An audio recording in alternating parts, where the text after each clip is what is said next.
महात्मा गांधी की जो अस्थियाँ कहाँ पर विसर्जित की थी, तो उसका कमेंट आया था कि नक्की झील में नहीं है। लेकिन आरबीएससी बुक में हमें अभी आपको बता दूं कि आज का जो वन लाइनर टॉपिक होगा ये हमारे यहाँ से होगा।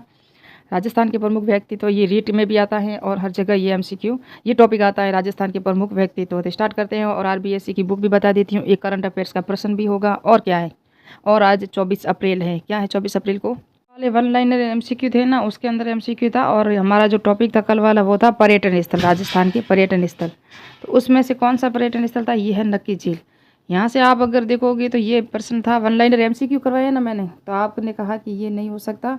लेकिन यहाँ आप देखोगे तो इसी नक्की झील में 1948 में देखा महात्मा गांधी की अस्थियों का कुछ अंश का प्रभावित किया गया था, ये लिखा हुआ है, आप खुद देख सकते हो।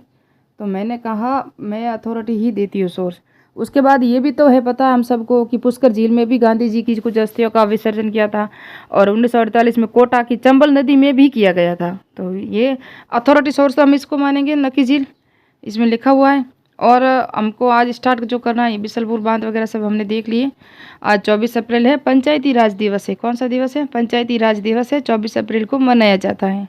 ये हमारा टॉपिक है, यहाँ से वन लाइनर एमसीक्यू में करवाऊंगी। राजस्थान के प्रमुख व्यक्तित्व जिसके अंदर निहाल चंद, पन्ना दाई, गौरीबाई, दुर्गादास राठौड़ भी थे और गोरा दाई भी थी इनके साथ में, दूसरा आडा, दयाल दास, ये सब है ना वन लाइनर है ना, राजस्थान के प्रमुख व्यक्तित्व है। और करंट अफेयर्स का जो प्रश्न है वो कौन सा है पता है? कर्म भूमि से मातृभूमि अभियान, ये जो 2025 में किया था, किसने किया था? अभी मैं जरूर बता दूं कि इसके अंदर मोस्ट पॉइंट कौन सा है। तो ये मैंने बता दिया पहले ये। और आपको पता हो तो हमारे देश में पहलगाम में आतंकी हमला हुआ है, उसके अंदर शहीद हुए हैं भारतीय लोग कितने ज़्यादा से ज़्यादा। तो उसके लिए ये पाकिस्तान अपनी जो इरादे है ना उससे बाज नहीं आएगा। ये भी चाहता है जिस तरह मैं टूटा हुआ हूँ, भारत आगे कैसे बढ़ सकता है, भारत की इकोनॉमी इतनी ग्रोथ कैसे कर सकती है। ऐसा ना हो कि भारत को भी इन्हीं झगड़ों में के बीच में भारत की अर्थव्यवस्था डगमगा जाए और ऐसी परिस्थितियाँ पैदा कर दे पाकिस्तान और इधर से बांग्लादेश। तो हम भारत में प्रधानमंत्री मोदी जी ने भी अहम फैसले लिए हैं, सिंधु घाटी नदी का पानी भी रोक लिया है, वहाँ के अपने दूतावास थे उन सबको बुला भी लिया है। कि वन लाइनर है उसी टॉपिक से बाहर राजस्थान के प्रमुख व्यक्तित्व। आपको पता हो तो अमेरिका ने इसराइल की अर्थव्यवस्था को तहस नहस कर दिया। ईरान, इराक और यूक्रेन के युद्ध में रूस की अर्थव्यवस्था तहस नहस हो गई। ऐसा ना हो कि इसी ग्रह युद्ध में हमारे भारत की जो तीसरी बड़ी अर्थव्यवस्था बनने जा रही है, ऐसा ना हो कि इसमें हमारा हमको भी कुछ धक्का लगा दे अमेरिका वगैरह। कुछ लोग कह देंगे हम आपके साथ में हैं और साथ में आएंगे या नहीं आएंगे, लेकिन हमारी जो अर्थव्यवस्था है ना वो डगमगा जाएगी, आगे बढ़ने नहीं देगा ये अमेरिका किसी को भी। टैरिफ, आपको पता है टैरिफ टैक्स अभी लगा था, अब भारत पे लगा था, उसको उसने हटा दिया, 26% से कुछ नहीं होता। लेकिन जब चीन की अर्थव्यवस्था आगे बढ़ रही है तो अमेरिका ने उस पर कितना टैरिफ टैक्स लगाया, सबसे ज़्यादा विश्व में उस पर लगाया, क्योंकि उसको पता है कि ये मुझसे आगे कहीं चला ना जाए। विश्व है ना अपनी अपनी होड़ में आगे बढ़ रहा है, उस आग में हमें नहीं जलना चाहिए, सोच समझ कर फैसला करना चाहिए। कुछ असामाजिक यानी कि आजू बाजू जो है ना ये शक्तियाँ कोई बड़ी शक्तियाँ नहीं है, खुद तो है ये डूबे हुए और हमको भी डुबा सकते हैं। तो हमें पता है हमारे प्रधानमंत्री जी अच्छा फैसला करेंगे और हम उनको भी श्रद्धांजलि अर्पित करते हैं जो पहलगाम में शहीद हुए हैं और वीर गति को भी प्राप्त हुए हैं। काफ़ी हमारे जो सैनिक थे वो भी। और अच्छा सर्च अभियान और सर्जिकल स्ट्राइक करके उनको नष्ट भी करना चाहिए। आतंकवादी का कोई धर्म नहीं होता। तो मैंने कुछ ऐसा इसलिए कहा है कि हमारे देश की अर्थव्यवस्था बहुत अच्छे लेवल पर है, ऐसा ना हो कि ये डगमगा जाए या कुछ ये ना, ये ऐसे चाहते हैं, आजू बाजू वाले देश तो खुद तो गिरे हुए हैं, ऐसा ना हो कि हमारे देश को भी गिरा जाए। तो हम सब भारत के साथ हैं और उन सब के साथ हैं। और आगे बढ़ हमारा जो आज का टॉपिक है वो स्टार्ट करते हैं। कर्म योग भूमि से मातृभूमि अभियान है ना, ये भजन लाल शर्मा ने 15 जनवरी 2025 को लागू किया था। और इसमें क्या है, प्रदेश में वर्ष 2027-28 तक 45,000 रेन वाटर रिचार्ज स्ट्रक, यानी कि पानी जो बरसात का पानी होता है ना उसको इकट्ठा करने के लिए, जिससे क्या होगा वर्षा का पानी संग्रहित कर भूमिगत पानी का जो स्तर है ना उसको ऊंचा उठाने के लिए यह अभियान चलाया गया है। 45,000 रेन वाटर रिचार्ज स्ट्रक्चर है ना कि ऐसे लगाए जाएंगे। तो इसको याद रखना। एक तो इसकी स्टार्ट की डेट 15 जनवरी 2025 और 15,000 रेन वाटर लगाए जाएंगे। ये कौन सी राजस्थान का अभियान है। और नेक्स्ट में हम एक और करंट अफेयर्स का प्रश्न भी लेके आएंगे और खेलों के भी लेके आएंगे। कौन कौन सी प्रतियोगिता अभी कोटा में भी हुई है, कुश्ती प्रतियोगिता कहाँ कहाँ हुई है, कुश्ती प्रतियोगिता हुई ना कोटा में। तो आगे हम एक चेन्नई में भी प्रतियोगिता हुई है, तो वो हम नेक्स्ट में एक एक पर्सन लेके करंट अफेयर का आपको साथ में समझाते जाएंगे। तो राजस्थान के प्रमुख व्यक्ति तो अभी स्टार्ट करते हैं एमसीक्यू। मेवाड़ की स्वामी भक्ति पन्ना दाई का जन्म पांडोली गांव के हाकला गुजर के घर पे किस जिले में हुआ? चित्तौड़गढ़ में। स्वामी भक्ति त्याग और बलिदान की मिसाल पन्ना दाई, जिन्होंने अपने पुत्र चंदन का बलिदान देकर उदय सिंह को बचाया था। तो के पति का नाम क्या था? तो सूरजमल नाम था। किसका? पन्ना दाई के पति का नाम सूरजमल था। तो ये देखो आरबीएससी बुक की ऐसी विशेषताएं हैं। गोरा दाई को मारवाड़ की पन्ना दाई कहा जाता है। इसके नाम से बावड़ी किस जिले में बनी? तो ये जोधपुर के में बनेगी, क्योंकि हमारे दुर्गादास राठौड़ साथ से अजीत सिंह को इन्होंने बचाया भी था। जोधपुर में गोरा दाई की स्मृति में कितने खंभों की छतरी का निर्माण 1711 में करवाया गया था? तो 6 खंभों की छतरी है, वो गोरा दाई की छतरी है और जोधपुर में है। और मंडोर में हमारे जो राठौड़ वंश है ना उनकी समाधियाँ और उनकी छतरियाँ हैं मंडोर में। मारवाड़ की स्वामी भक्ति गोरादाय, इनका जन्म 1646 में माली परिवार की रत्नोजी टोंक या माता कौन थी, रूपा के घर जोधपुर में हुआ था। इनका विवाह मंडोर के मनोहर गोपी साथ हुआ।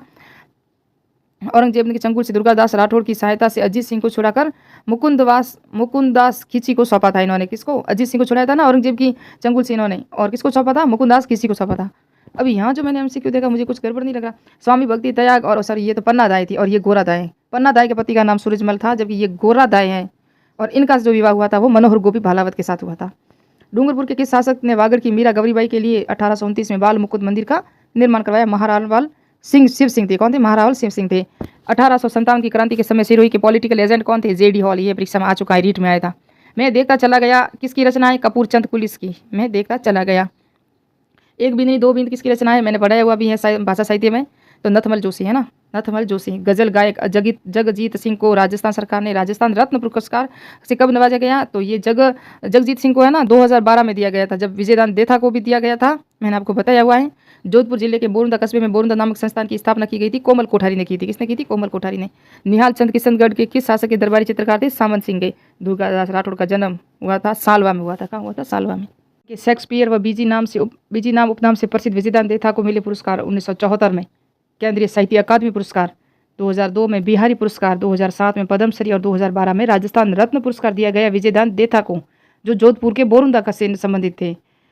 11 सितंबर 1919 को कन्हैयालाल सेठिया का जन्म कहाँ हुआ? सुजानगढ़ चूरू में हुआ था, और इनको भी 2012 में राजस्थान रत्न दिया गया था। दुर्साहडा किस मुगल सम्राट के समकालीन थे? अकबर के समकालीन थे। कविराज श्यामल दास मेवाड़ के किस महाराणा के दरबारी कवि थे? तो सज्जन सिंह और शंभू सिंह के दरबारी कवि थे कविराज श्यामल दास, जिन्होंने कौन सी पुस्तक लिखी थी? वीर विनोद लिखी थी। कविराज श्यामल दास का जन्म 1836 में धोकलिया भीलवाड़ा में हुआ था। कहाँ हुआ था? धोकलिया भीलवाड़ा में। गौरीशंकर हीराचंद ओझा का जन्म 1867 में, ये परीक्षा में आया हुआ है, रोहिड़ा गांव सिरोही में हुआ था। भारतीय प्राचीन लिपिमाला नामक ग्रंथ की रचना करने वाले साहित्यकार जिन्होंने अंग्रेजों के महामहोपाध्याय और राय बहादुर की उपाधि दी थी, जिन्हें किसने दी थी? अंग्रेजों ने दी थी इनको। तो गौरीशंकर हीराचंद ओझा इनको दी गई थी, आपको पता हो तो। और आपको पता हो राठौड़ों को राष्ट्रकूट की संतान कहने वाले गौरीशंकर हीराचंद ओझा ही थे। और मैं जितने भी आरबीएससी की बुक है ना, यहाँ लाइन टू लाइन सारे एमसीक्यू आ ही चुके हैं लगभग एग्जाम में, क्योंकि ये अथॉरिटी है तो यहीं से प्रश्न आएंगे ना। बापू के 3 हत्यारे नामक कृति की रचना विजयदान देथा ने की थी। प्रख्यात मांड गायक अल्लाह जिलाबाई को पद्मश्री अवार्ड कब मिला? 1982 को मिला। स्वामी केशवानंद के बचपन का नाम बिरमा था। पंडित झाबरमल शर्मा को हिंदी पत्रकारिता और संपादन की शिक्षा किसने दी थी? दुर्गा प्रसाद मिश्र ने दी थी। इंसान पहले इंसान फिर हिंदू या मुसलमान? इंसान है पहले इंसान फिर हिंदू या मुसलमान, आचार्य तुलसी। और पद्मश्री कृपाल सिंह शेखावत का जन्म पुलुपाटरी है, संबंध है ना वो किससे है? पुलुपाटरी से। डॉक्टर पी के सेठी ने सवाई मानसिंह चिकित्सालय के किसके सहयोग से दिव्यांगों के लिए नकली पैर विकसित किया था? तो रामचंद्र के लिए। और 1 जुलाई 1946 को झंडा ऊंचा रहे हमारा गीत गाते हुए राम सिंह नगर में शहीद हुए थे, बीरबल हुए थे। कौन हुए थे? बीरबल। ये एग्जाम में आ भी चुका है। मेवाड़ महाराणा ने श्यामल दास को किस उपाधि से विभूषित किया था? तो कवि राजा की उपाधि दी थी। मेवाड़ के महाराणा ने सभी श्यामल दास को दी थी। ब्रिटिश भारत सरकार ने किस कवि को केसरी हिंद की उपाधि से सम्मानित किया? कविराज श्यामल दास को केसरी हिंद की भी उपाधि दी थी। किसने? ब्रिटिश भारत सरकार ने दी थी। डॉक्टर पी के सेठी को जयपुर फुट के निर्माण के लिए पुरस्कार मिला। रेमन मैग्सेसे पुरस्कार मिला था, डॉक्टर पी के सेठी को मिला था जयपुर निर्माण के लिए, जयपुर फुट के निर्माण के लिए। पंडित विश्व मोहन भट्ट का संबंध है जयपुर से। कौन है? मोहन भट्ट का संबंध है। जिस तरह आपको एक पता है कौन सी प्रशस्ति बताई थी मैंने अभी? कुंभलगढ़ प्रशस्ति। उसके रचयिता कौन थे? महेश भट्ट थे। कौन किसके पापा है? आलिया भट्ट के पिता है महेश भट्ट, जिन्होंने कुंभलगढ़ प्रशस्ति के रचनाकार थे। बीकानेर राठौड़ ख्यात किस रचनाकार दयालदास का जन्म 1798 ईस्वी के बीकानेर में किस गांव में हुआ था? कूड़िया ग्राम में हुआ था। कूड़िया नहीं करवाऊंगी क्योंकि आपको पता हो तो वीडियो बड़ा हो जाएगा। पंडित झाबरमल शर्मा की रचना है सीकर खेतरी का इतिहास, खेतरी नरेश और विवेकानंद। झाबरमल शर्मा को पत्र पत्रकारिता का पिता भी कहा जाता है। राजस्थान में कोई छोटा सा राज्य भी ऐसा नहीं जिसमें थर्मोपोली जैसी रणभूमि हो, और शायद ही ऐसा कोई नगर ना मिले जहां लियोनार्ड जैसे वीर पुरुष पैदा नहीं हो। यह कथन है कर्नल जेम्स टॉड का। यह कथन किसका है? राजस्थान की भूमि में ऐसा कोई फूल नहीं होगा जो राष्ट्रीय वीरता और त्याग की सुगंध से भरपूर नहीं झुला हो। तो कर्नल जेम्स टॉड ने यह भी परिभाषा दी थी। आओ बच्चों तुम्हें दिखा है जाकी हिंदुस्तान की, ऐसे मेरे वतन के लोगों नामक प्रसिद्ध गीत किसने लिखा था? ये लिखा था कवि प्रदीप ने। गाया लता मंगेशकर ने जरूर था, लेकिन लिखा था प्रदीप ने। संविधान सभा में राजस्थान के प्रतिनिधित्व करने वाले माणिक्यलाल वर्मा, बलवंत सिंह मेहता, जय नारायण व्यास। संविधान सभा में अजमेर मेरवाड़ा का प्रांत प्रतिनिधित्व किया था मुकुट बिहारी भार्गव ने किया था। पंडित प्रसिद्ध पंछीड़ा गीत किसने लिखा था? माणिक्यलाल वर्मा ने। मिलते हैं नेक्स्ट पार्ट में, नेक्स्ट वीडियो में। 40 MCQ हो चुके हैं। और मेरे चैनल को सब्सक्राइब कीजिए, लाइक कीजिए, कमेंट कीजिए और इसी तरह से सपोर्ट